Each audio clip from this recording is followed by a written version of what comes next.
嗨，大家好。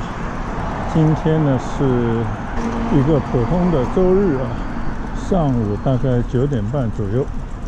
今天气温现在是27度，中午的时候呢大概会升到30度左右啊。现在出了太阳，但是到了下午的时候呢，就有50%的下雨机会啊。但现在这个时段呢，还是一个不错的骑行的时段。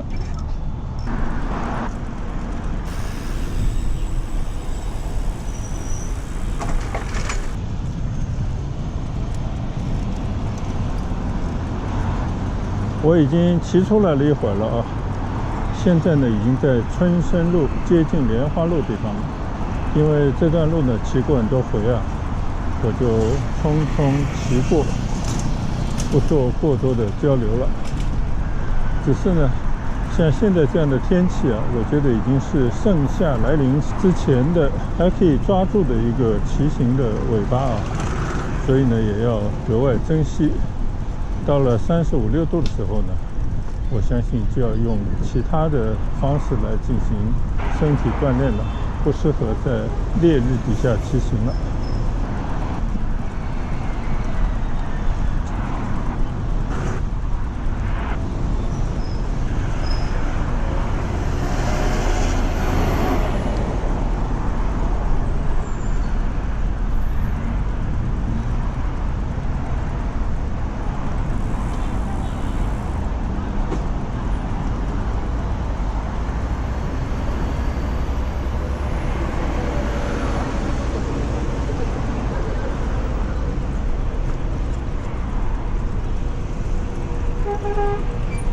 前方呢就是莲花南路啊，我要趁着这个左转灯呢，左转到莲花南路上。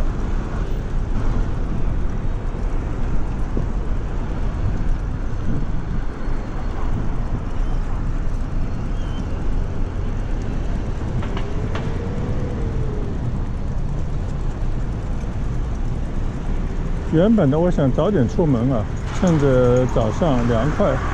但是我一看地图呢，这个路况啊，每条路段几乎都是红色的。我一想呢，正好处于上班的高峰时段啊，这个时候出行呢，恐怕就要与人抢道啊，路上呢就会比较拥堵。所以我还是尽量等到大家都已经出门上班了啊，这个时点呢，大家都应该已经进入工作状态了。这个时候才出门呢，相信是一种好的错峰出行啊，也会比较安全一些。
等了一个红灯啊，大队人马的电单车大军啊，在我前面呼涌的就驶过去了。刚刚在等红灯的时候呢，一位交通协管员啊，在那里苦口婆心的劝大家遵守交通规则，尤其是对那些不戴帽子骑电单车的人呢，给予一些提醒，说是7月1号以后呢，罚款要涨价了。每一次发现违规啊，大概指的是不戴帽子吧，要罚200元。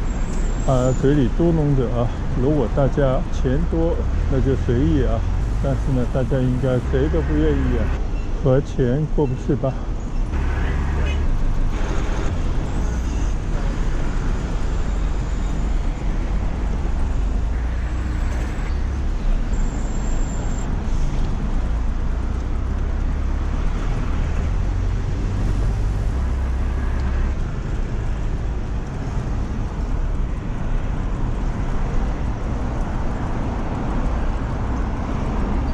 最近一段时间呢，不只是上海啊，全国各地啊，都非常重视交通安全，尤其是对于那些电单车出门的人啊，一个是自己的防护，要求呢一定要戴合适的头盔；第二的话呢，在携带乘客只能携带12岁儿童1名，如果违反了规定呢，就会被处罚。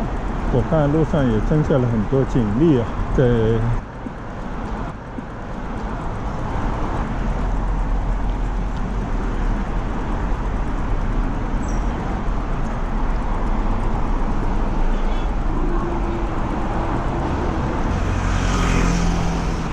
检查来往的电单车啊，经常看到有电单车被罚的，很多人呢不以为意啊，明知故犯，或者屡教不改，但是呢，看来呢要动真格了啊！确实不但是跟钱过不去，而且呢，毕竟来讲啊，违反交通规则有可能会危及他人的安全啊。所以我觉得，在政府啊不断强化这样的安全教育，同时呢提升路况的同时呢，对一些违规者啊进行一些处罚，也是对这种违法现象、违规现象的一种阻吓啊，所以呢，我觉得大家在路上呢，还是按照规矩来，老老实实的出行啊，这样就不容易受到伤害，对别人的安全呢，也负起应有的责任啊。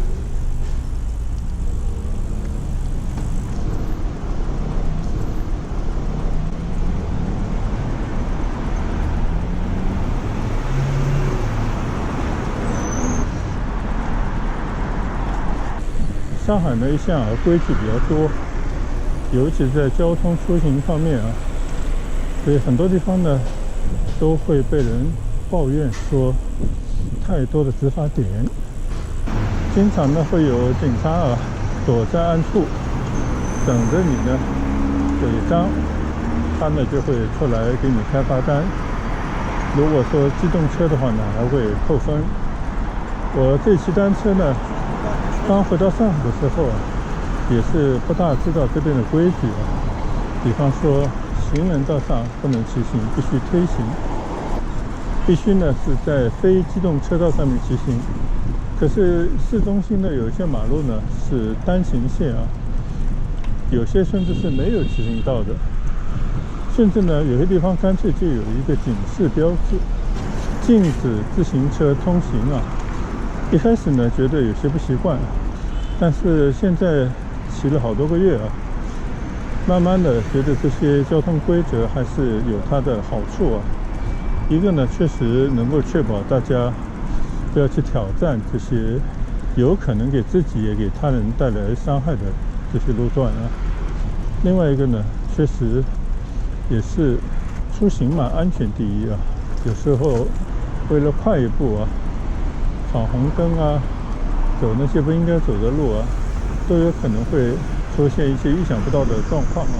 其实呢是得不偿失的一个事，所以我觉得在上海骑行挺好，大家呢尽量都守规矩啊，只有这样呢才能够达成自己的目的啊，就是愉悦的骑行，同时呢达到锻炼身体的目的啊。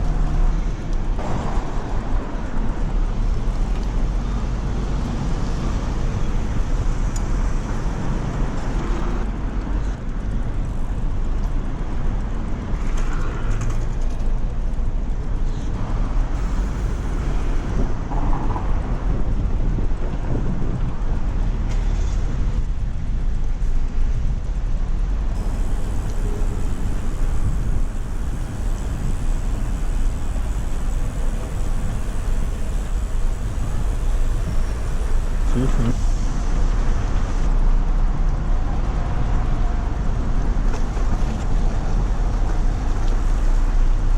这段路呢都很熟了啊，所以没一会儿呢都已经到了富民高架了。但是今天呢我就不拐弯啊，就要骑过莲花路向北骑行。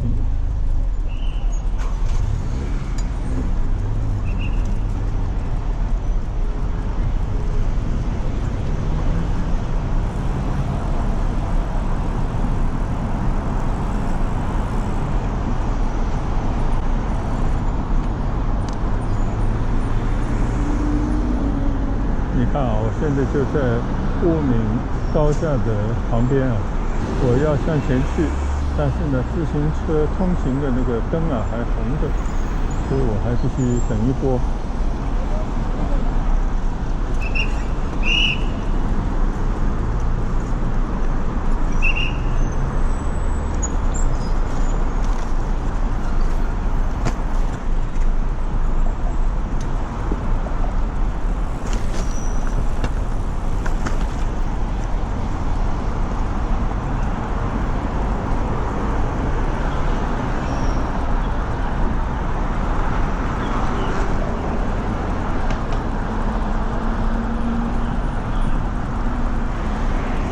现在呢，来到了莲花路的北边这一段啊，这边呢还属于梅陇地区。我看那个墙上啊，都有很多的有关梅陇镇历史文化的宣传栏啊。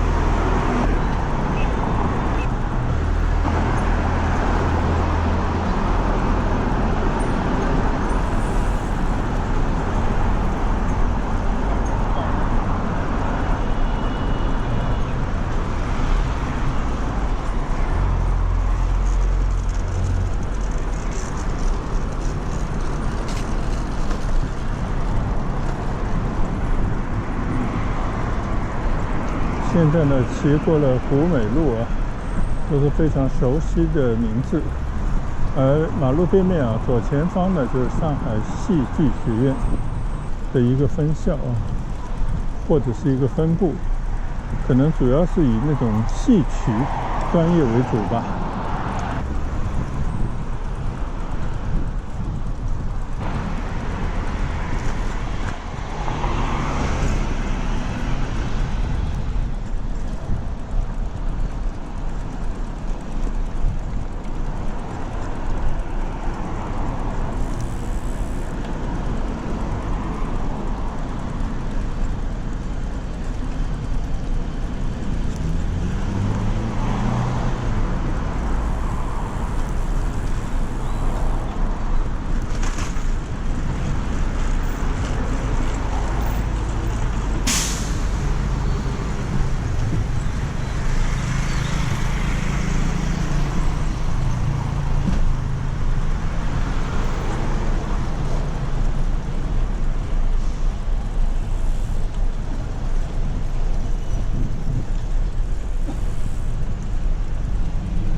又骑过了平阳路啊，虎落平阳被犬欺，是不是指的就是这个平阳呢？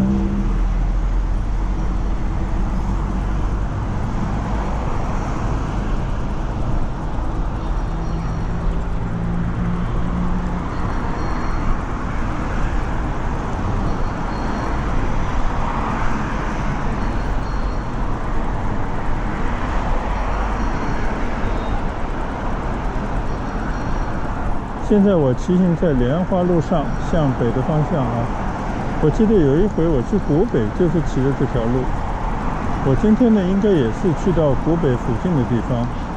那边呢，据说有一个时尚的小天地啊，但又有一些历史的一个地方。我也是在网上看到的，叫外国人街还是怎么样的一个地方。有很多时尚的餐饮店啊，还有一些其他的小店。我看了看距离呢，单程也就14、15公里吧，就觉得刚好是一个骑行的非常好的距离。再加上呢，今天天气还是比较给力啊，现在天又阴了下来，相对比较凉爽，所以呢，相信今天会是一段愉快的骑行。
左侧呢还是有不少的居民楼啊，我看都是一些比较新的住宅，但是呢，从窗口啊晾了很多的衣服，可以看得出来啊，这里的老百姓呢还是老习惯啊，还是愿意把衣服呢晾到外面，接受太阳的暴晒。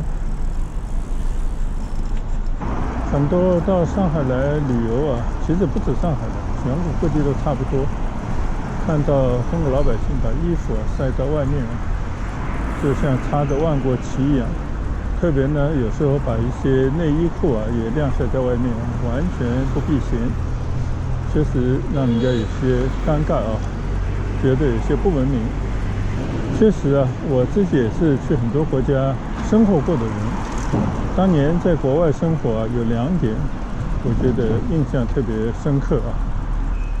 一个呢，就是任何一个适合居住的房子啊，不管你是买的还是租的啊，你是房东还是租客，几乎呢每个房间都会有冷热水，有些北方地区呢还一定会有空调、暖气啊，这些都是标配。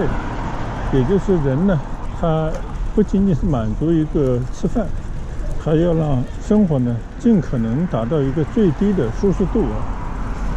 所以这个呢是一种社会的共识，甚至呢是一个国家的规定啊。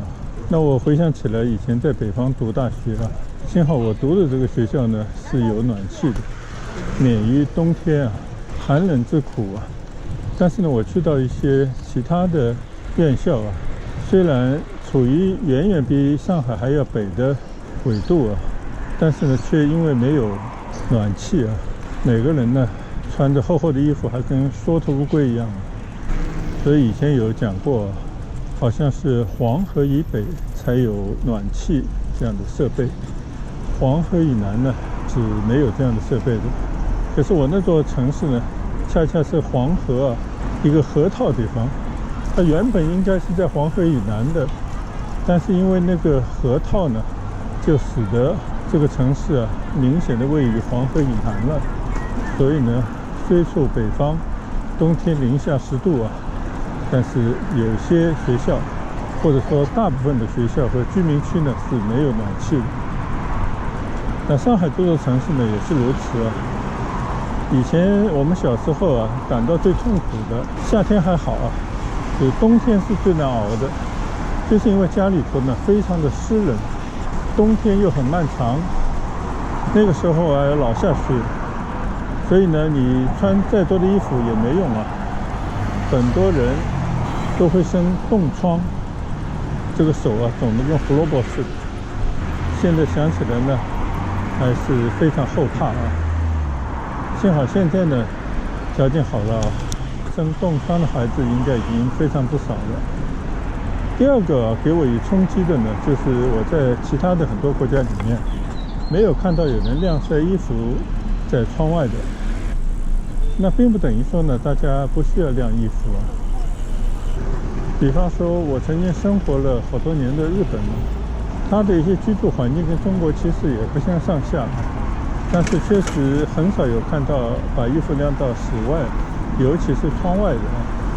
那并不等于说日本人不晒衣服啊，他们呢其实也晾晒衣服的，但是呢一般就晾在室内朝阳的地方，或者呢就是在阳台上啊晾得很矮，以让外面看不见为好。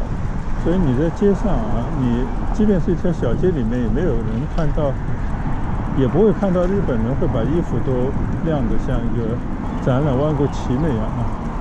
后来去了北美呢，就发现啊，那边普通的都是用那种 gas， 用煤气啊进行烘干的那种设备，就是烘衣机啊。虽然现在我在上海，在其他很多地方呢也看到有很多的烘衣机，其实我家里也有一个小的，但是呢大概也只是烘一些内裤啊、内衣啊这样的功能，很少有人呢把整桶的衣服拉在里面烘啊，像北美那样。一个呢人家是用煤气，我们这边是耗电啊，耗电实在太厉害了。还有一个呢也是没养成这样的一种习惯吧。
说着说着呢，都已经骑到了漕宝路了啊。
所以呢，人的生活方式啊，是随着习惯的改变而改变啊。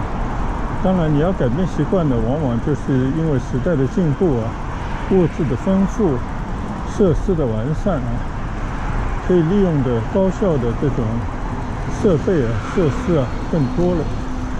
现在上海人，不管是谁啊，只要装修房子，或者是那些新建的公寓大楼啊，几乎都是有地暖设备啊，也就是说取暖呢，已经把它当成了生活的一个必须了啊。可是人呢，一旦过上了比较舒适的生活呢，就很容易进入到一种舒适圈里面出不来。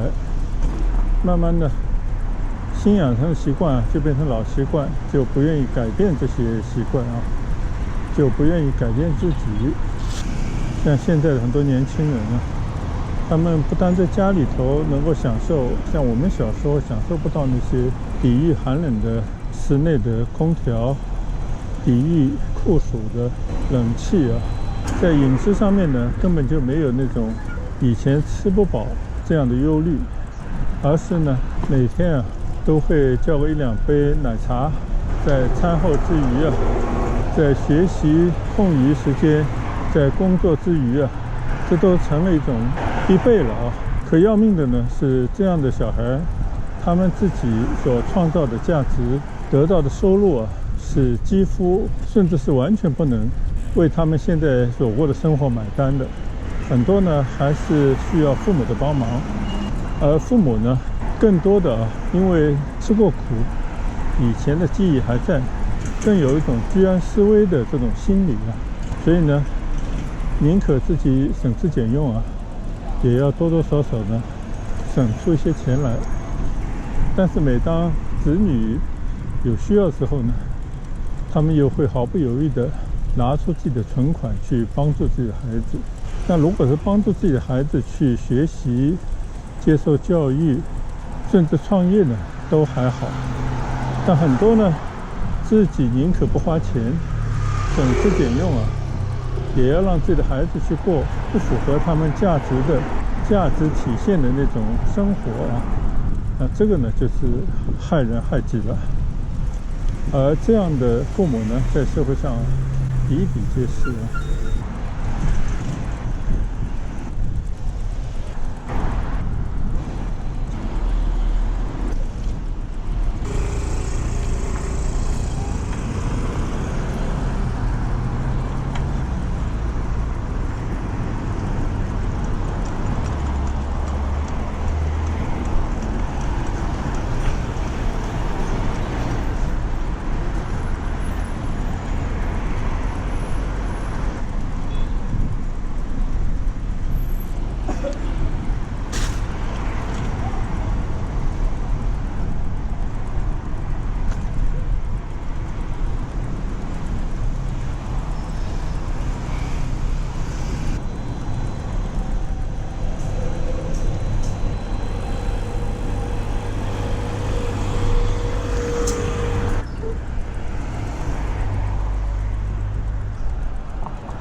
也说到习惯啊，跟我们骑车也是一样。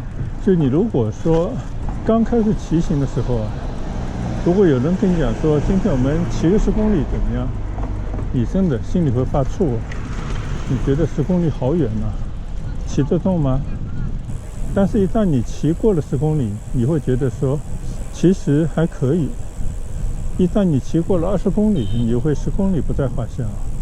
像我已经挑战了好几回50公里左右啊，那现在这样的单程10几公里的路程呢，真的是不在话下啊。所以人就是那么奇妙，它的伸缩性很大啊，可塑性很高，但是呢，一切都需要循序渐进啊。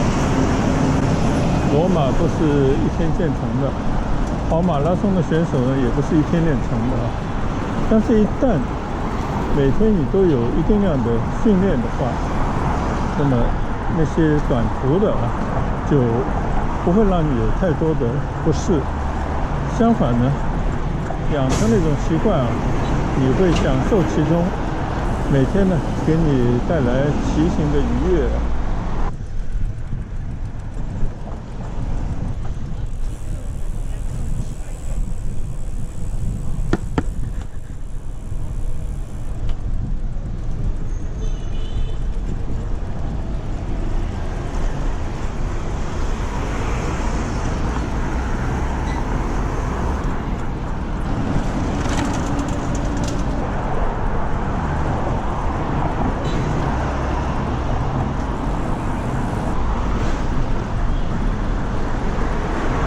现在我不知不觉呢，已经拐到了吴中路上了，前方呢就是红梅路啊，我就要左转了。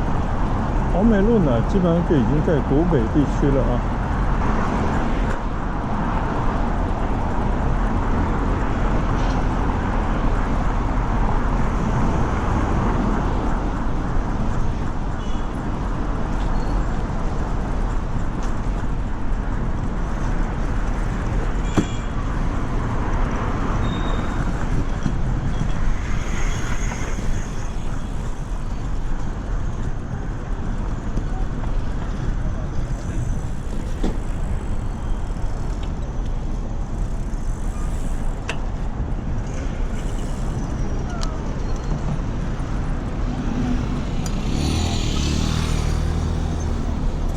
差一点骑过了头啊！原来这条红梅路在这边呢，并没有那么的开阔啊，还是一条不起眼的马路。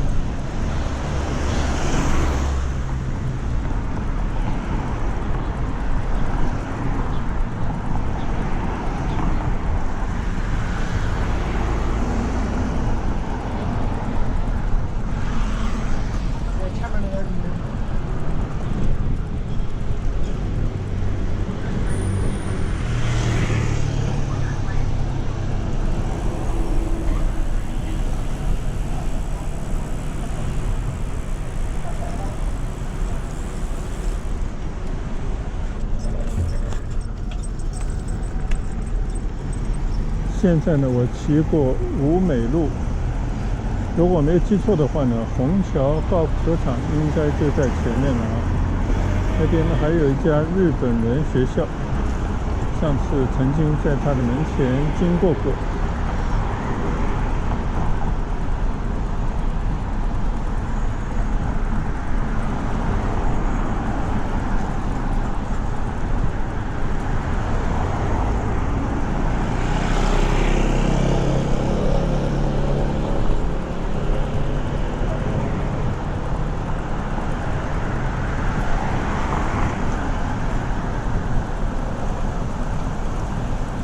我的左边呢，就是上次不得其门而入的虹桥基金小镇啊，好像有些级别、有些身份的人才可以入内。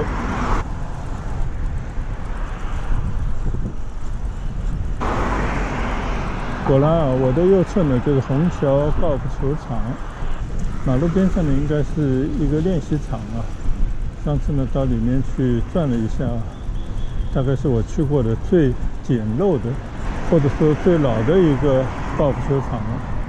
但这个呢，反而体现的就是为了锻炼身体嘛，打打球，走一走啊，或者呢在练习场上挥挥杆，这样就很不错了。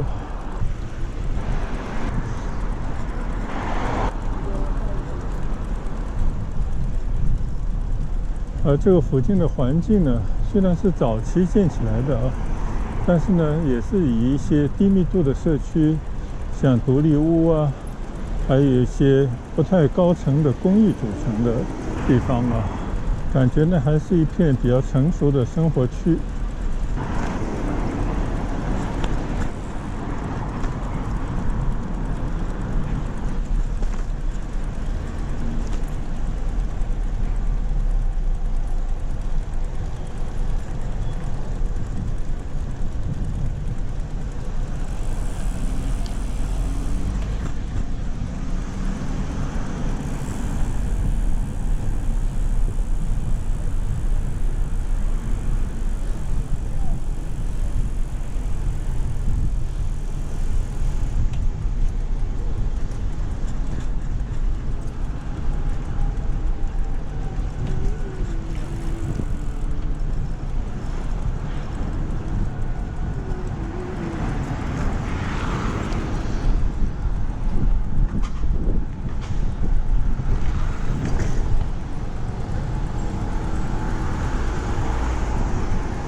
现在呢，到了华光路啊，我要稍稍的向右转进去。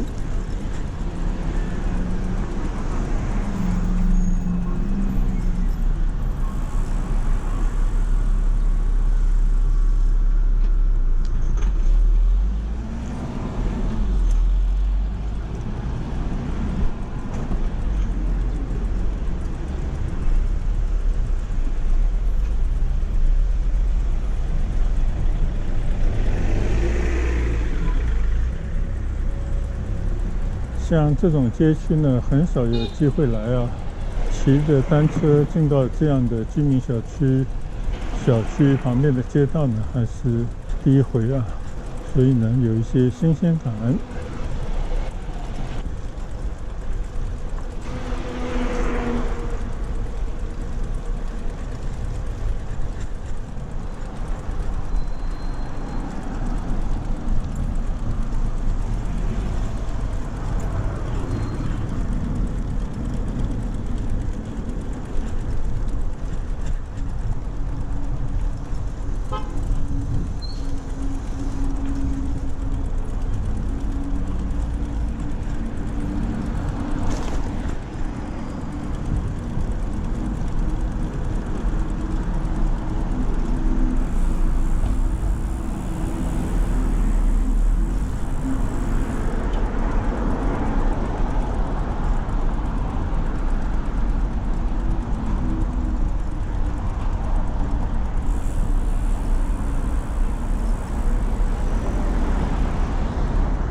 这里一出来呢，就是中环路了啊！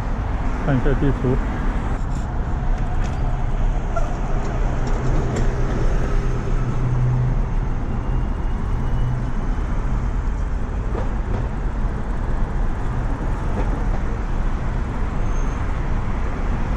没成想啊，稀里糊涂就已经骑过了头了啊！那我就借一段这边的人行道骑过去，应该就在附近了。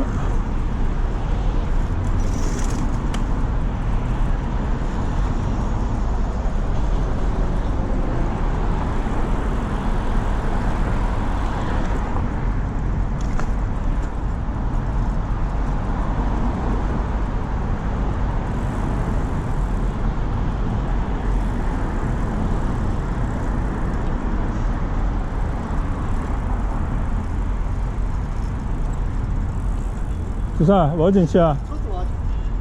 搿啥车子啦？搿这个车呀？脚踏车垃圾。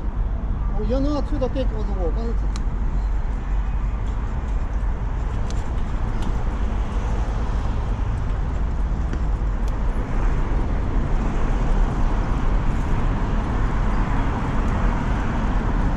原来呢，我已经看到了那条老外街啊，结果呢说是一条步行街，其实就是一个石阶而已。保安居然说这个里面车辆不能进，包括单车，确实让人无语啊，但也无所谓啊。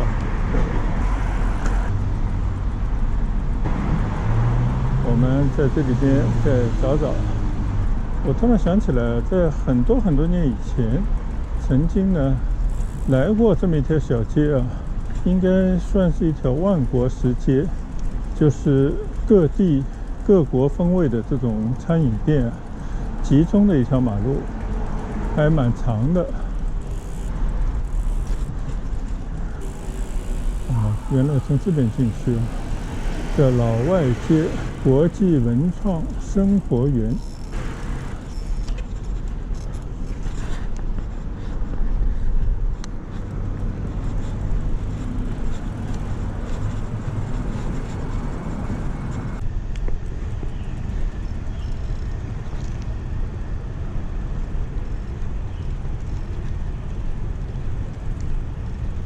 刚刚低头一看呢，电池已经耗尽了啊！我现在呢，其实就已经进到了这个老外街，就是我今天要来的这个目的地啊。其实呢，就是靠近古北虹桥这边的一片石街吧，但是呢，它有好几条街组成。应该呢，以前是一个火车站或者是一个仓库边上的一片区域改造而成的，就有点像我们在很多地方看到的那种创意园区啊。只不过这边的房子呢，大部分都用于餐饮，各国的餐饮，各地的餐饮啊，大概这样。这边呢也会经常搞一些集市啊，比方说老外街露营咖啡节。还没到时间啊！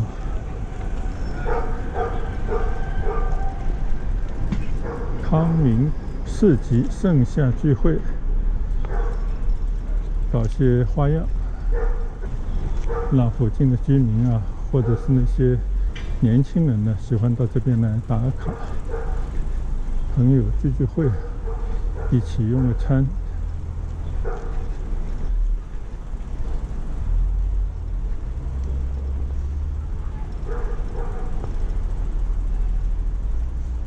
这边还有一个博物馆。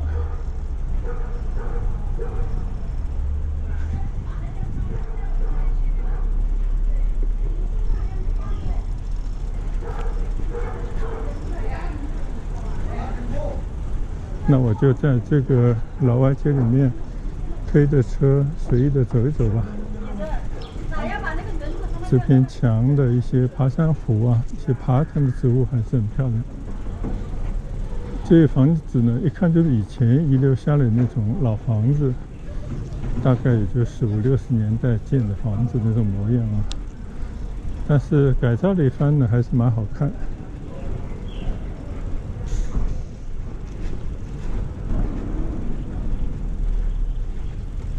很多的店招牌上都写着老外街啊，这应该是一个bar。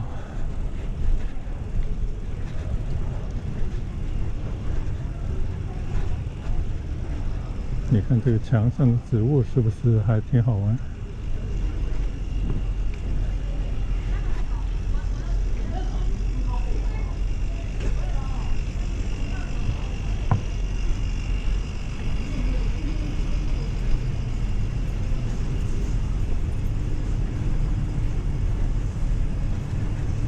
也不知道谁当时起了“老外街”这个名字。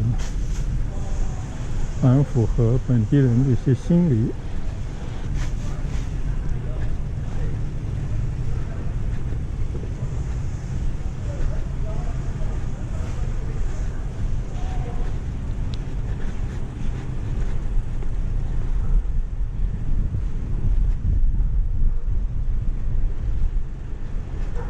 现在没到11点，应该没到吃饭的点，所以呢，这些餐馆都空无一人。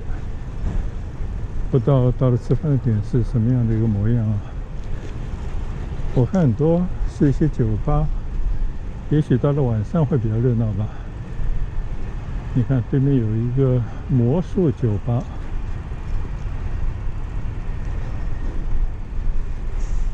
但是我看了半天也没有什么外国的餐饮啊，也就是本地人自己安了一些名头，开了一些餐馆而已。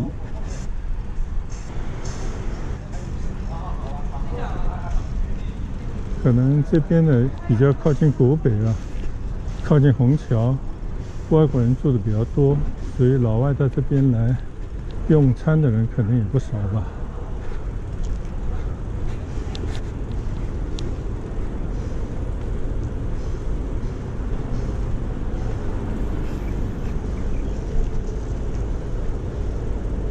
应该是没有来过这个地方啊。